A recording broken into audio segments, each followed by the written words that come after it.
Busco un lugar para vivir y descansar, donde no hace falta ni llamar. El mensaje de hoy se titula Nuestro primer ministerio. Hermanos, el primer ministerio, el primer encargo que el Señor nos demanda es cuidar nuestra propia familia. En 1 Timoteo capítulo 5, verso 8, Pablo exhorta a su discípulo y le dice: porque si alguno no provee para los suyos y mayormente para los de su casa, aquí la casa, esta palabra casa significa hogar, ha negado la fe y es peor que un incrédulo. Aquí quiero hacer diferencia entre lo que es la palabra casa, que significa un edificio donde habitan las personas, y la palabra hogar, que significa familia, que significa grupo de personas emparentadas que viven juntas. Hermanos, aquellos que se despreocupan, está diciendo el apóstol Pablo, y que se niegan a cuidar de sus familiares, especialmente los de su propio hogar, están negando la fe verdadera y son peores que los incrédulos, peores que las personas que no creen.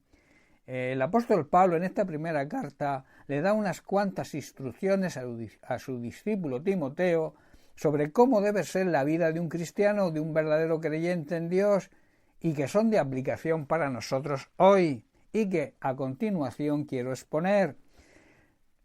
Pablo advierte lo siguiente: primero, contra las falsas enseñanzas. Pablo le enseña a Timoteo la manera de lidiar con las falsas enseñanzas de su época y describe a los falsos maestros.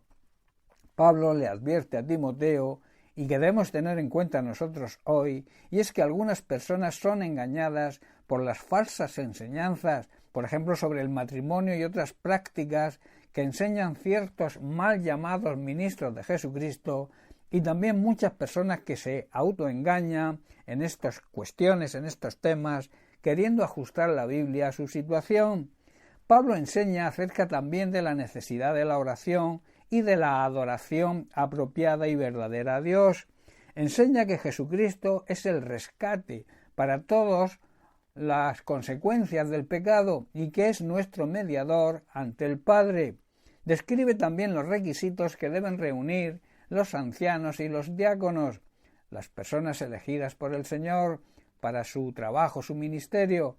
Explica también el misterio de la divinidad de Jesucristo, su vida perfecta en la tierra y su ascensión gloriosa a los cielos.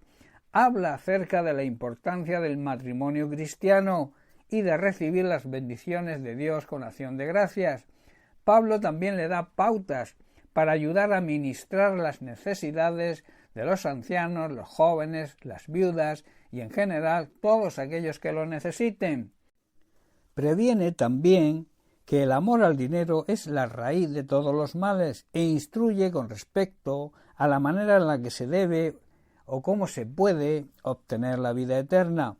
Habla y también exhorta sobre diferentes temas sobre la pureza, y en el capítulo 5, versículo 8 que he leído al principio, recalca la labor, el trabajo que debemos hacer con la familia.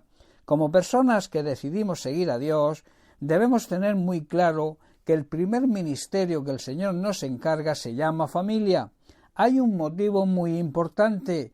Dios quiere usar familias completas en su obra, como siempre ha utilizado, y que toda la familia sirva como ejemplo, y Él la pueda presentar como modelo a esta sociedad. Un ejemplo claro de cómo debe ser el modelo de familia lo encontramos en la Biblia. Dice que Abraham fue, y se le llama en la Biblia, el padre de la fe, y acompañado de su esposa Sara, su mujer, e Isaac, su hijo, le sirvieron a Dios, porque Dios constituyó la familia con este propósito y de esta manera. Ahora bien, actualmente la sociedad, a través de las nuevas ideologías, nos quieren hacer pensar o creer que este valor de familia, hombre como padre, mujer como madre e hijos e hijas, ha quedado obsoleto. Lo subestiman y aseguran que no está bien y quieren que desaparezca y crean cantidad de modelos diferentes de familia. Hermanos, esto es una aberración y se salta todo principio ético y moral, llegando en muchos casos al disparate más elocuente. en una familia cristiana y como personas que compartimos un mismo hogar, la misma sangre e incluso el mismo apellido, debemos entender que es un requisito fundamental cuidar de nuestros seres queridos. Si descuidamos este primer ministerio, entonces estamos negando nuestra fe. En tal sentido, debemos siempre pensar en lo maravilloso que es cuidar de aquellas personas que amamos y la gran recompensa y satisfacción que esto traerá para nuestra vida. ¿Cómo podemos decir que amamos al prójimo, como enseña el propio Jesús, si no soportamos y no amamos a los que conviven con nosotros? No podemos pretender ser serviciales y amables con el prójimo si aborrecemos, maltratamos o no cuidamos a los de nuestra propia familia. La tarea debe empezar en el hogar. Es allí donde debemos empezar a ser compasivos, serviciales, amorosos y misericordiosos, porque esa es la primera tarea de todo cristiano verdadero, y luego se va ampliando la espiral, el círculo hacia los demás. En la Iglesia, que es la familia de Dios, debe ser igual. De ahí que debemos tener la misma forma de pensar. Quizás no todos seamos iguales, pero sí debemos caminar juntos de la mano, con un mismo sentir, con una misma visión y propósito, y con un mismo corazón. En todo hogar cristiano debe fluir la palabra de Dios, debe fluir también el fruto del Espíritu Santo. En Gálatas capítulo 5 versículos 22 y 23, Pablo enumera las características de ese fruto.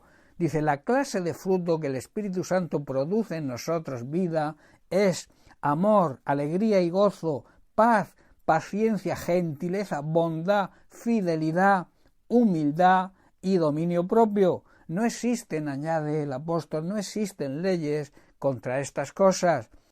En otras palabras, cumpliendo con todo esto, dando este fruto, no haría falta la ley.